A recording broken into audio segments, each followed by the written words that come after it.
come to the end of yet another Business and Markets Week on Frontier Africa Reports. This is your Frontier Opening Bell, Friday, the 12th of January. Let me walk you through the markets very quickly, where we finished off on Thursday. Of course, that's the end of the market week in Cairo. So the Egyptian stock market was a little bit tepid in the manner speaking, just to wrap up the week in North Africa's biggest economy.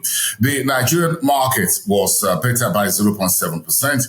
The BRVM still remained in the red, down sharply below the 210 psychological reading by 1%. Egyptian market, as I said earlier, was a little bit quiet, but of course 0.21% gain just to finish off the current week. The NSE, the Nairobi stock market, kept making some gains this week, finishing Thursday 15 basis points. The South African market came back after a few sessions of declines to post 0.34%. Let's take that down and look at the big stories east of the continent as we walk into the second weekend in January and then starting the new year. Effectively, the 12th of the month. So the big news out of East Africa is that the authorities in Rwanda are a little bit surprised that a unilateral decision was taken yesterday by Burundi's government to unilaterally shut its borders against its neighbor.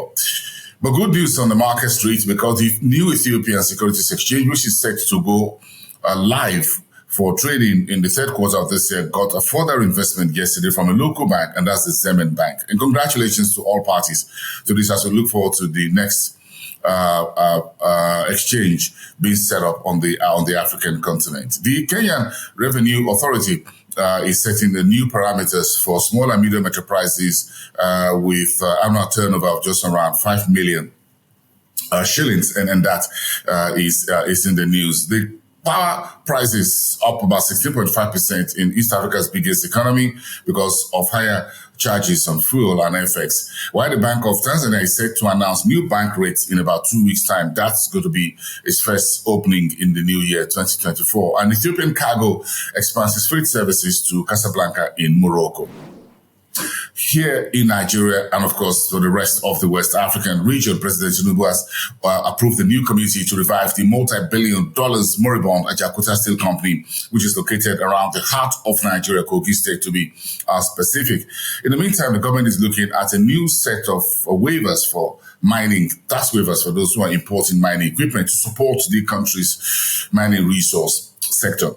And the head of the customs agency, Adini, says the agency is positioning itself not just to be a revenue organization, but also to support intra-Africa trade. Ghana is looking to get, has received a draft term sheet to unlock fresh $600 million in loan from the International Monetary Fund, while the ILO is warning that additional 2 million people globally could go into unemployment in the current year. And then those are some of the forecasts for the current year from international organizations. And ILO's adding its voice to the new year just getting started. Let's take it up and see what is making headlines in Southern Africa. The Minister of Finance, Godongwana, is quite optimistic that the country's general elections in April will not influence the country's budget for this year.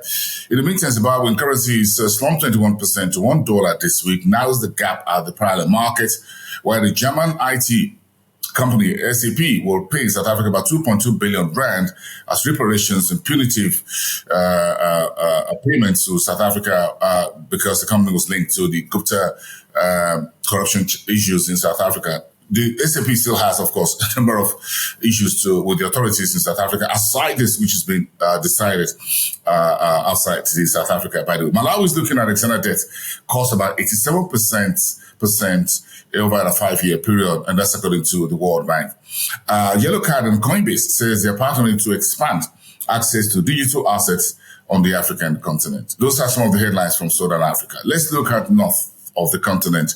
Again, we're looking at Egypt, which is the biggest economy, by the way. So JP Morgan giving notice that he's going to kick out Egypt from his emerging markets global bond index at the end of this month because of FX scarcity and exchange rate issues in Egypt. But the North African country, however, is looking to lower its debt to GDP ratio to just around 85% by June 2028, while it's looking to also launch the world's largest textile factory next month. We just want to see how big that will be. It's going to be a game changer in the economy and in Africa for Egypt to bring that on. ExxonMobil says it's in talks with Algeria to explore oil and gas. That's some good news in that corridor of the continent, where Tunisia's Minister of Finance, Nemsia, says 2024 will be a year of economic recovery in President Said's administrative government in Tunisia. And those are your headlines this Friday, the 12th of January. Do have a great day, everyone. Enjoy yourself.